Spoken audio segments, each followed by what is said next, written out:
അങ്ങനെ തോന്നിയായിരുന്നു ഇത്ര നാൾ നിൽക്കാൻ പറ്റുന്നുള്ളൊരു ക്യാരക്ടർ ആയിരുന്നു എന്ന് തോന്നിയിട്ടുണ്ടോ? എന്റെ ക്യാരക്ടർ വെച്ചിട്ട് ഞാൻ ഇതിലും കൂടുതൽ നിൽക്കേണ്ടെന്നാണ് എന്റെ കോൺഫിഡൻസ്. അയ്യോ എന്നിട്ട് എന്ത് പറ്റി?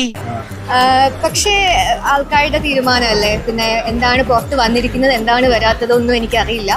പതിവ് പോലെ എന്റെ പെർഫോമൻസ് ഗംഭീരമായിട്ടുണ്ട്. ആര് പറയുന്നു? ഞാൻ കേട്ടിട്ടില്ലല്ലോ. അസൂയ കൊണ്ട് പലരും പറയാറില്ല, അതുകൊണ്ട് ഞാൻ സ്വയം പറയുന്നു. ബിന്നിനെ പോലെ തന്നെ വേറെ ഒരുപാട് കണ്ടസ്റ്റൻസ് ഉണ്ട്. പക്ഷെ ബിന്നിയുടെ പോലെ ഒരു ബോൾഡ് ആയിട്ടുള്ള ഒരു കണ്ടസ്റ്റൻസ് ബിഗ് ബോസിന്റെ ചരിത്രത്തിലുണ്ട്. കാരണം വെച്ചാൽ അത്രത്തോളം ഫേക്ക് അല്ലാത്ത രീതിയിലാണ് ബിന്നിയുടെ ഓരോ ഗെയിമും കാര്യങ്ങളൊക്കെ. അതെ അതെ, ഈ സത്യങ്ങൾ വിളിച്ച് പറയുന്നതാണ് ഈ ബിഗ് ബോസ് പെട്ടെന്ന് പുറത്തു വെക്കുന്നത്.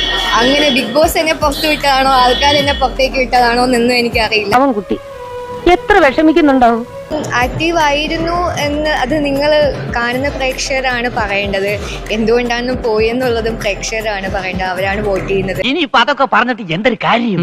പക്ഷെ ഞാൻ കണ്ടതും കേട്ടതുമായിട്ടുള്ള സത്യങ്ങൾ മാത്രമേ ഞാൻ പറഞ്ഞിട്ടുള്ളൂ. കേൾക്കാത്ത കാര്യങ്ങൾ, അഭ്യൂഹങ്ങൾ വെച്ചിട്ട് ഞാൻ സംസാരിക്കാറില്ല. അതിൽ ഞാൻ എക്സ്പീരിയൻസ് ചെയ്തതും എൻ്റെ കൂടെ നിന്ന് അത്രയും കണ്ടസ്റ്റൻസിനെ പറ്റി ഞാൻ മനസ്സിലാക്കിയ കാര്യങ്ങളുമാണ് ഞാൻ ഓരോ തവണയും പറയുന്നത്. രാമദാസ മോനെ, നീ പറയുന്നത് നീ എത്ര പുളു വേണമെങ്കിലും അടിച്ചോ, പക്ഷെ കേൾക്കുന്നവർ കൂടി ദഹിക്കണം. എനിക്ക് വായി തോന്നുന്ന ഞാൻ പറയും.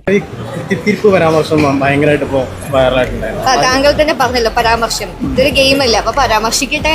എന്തെന്ത് മോഹങ്ങളായിരുന്നു, എല്ലാം പാഴായി പോയല്ലോ ദൈവമേ. അതൊരു പാർട്ട് ഓഫ് ഗെയിമാണ്. അത് ഞാൻ ചെയ്തിട്ടുണ്ടോ ഇല്ലയോ എന്ന് കാണുന്ന ഓഡിയൻസ്, ഫുൾ എപ്പിസോഡ്സ് കാണുന്ന 24/7 കാണുന്ന പ്രേക്ഷകർ കണ്ടിട്ട് പറയട്ടെ. കൂടുതൽ വിശദീകരിച്ച് നാറാൻ നിൽക്കണം. എല്ലാവരുടെയും നാക്ക് ശരിയല്ല പൊതുവെ. പിന്നെ അവിടെ വരുമ്പോൾ കുറച്ചുകൂടെ കൺട്രോൾ ചെയ്യാൻ പഠിക്കും.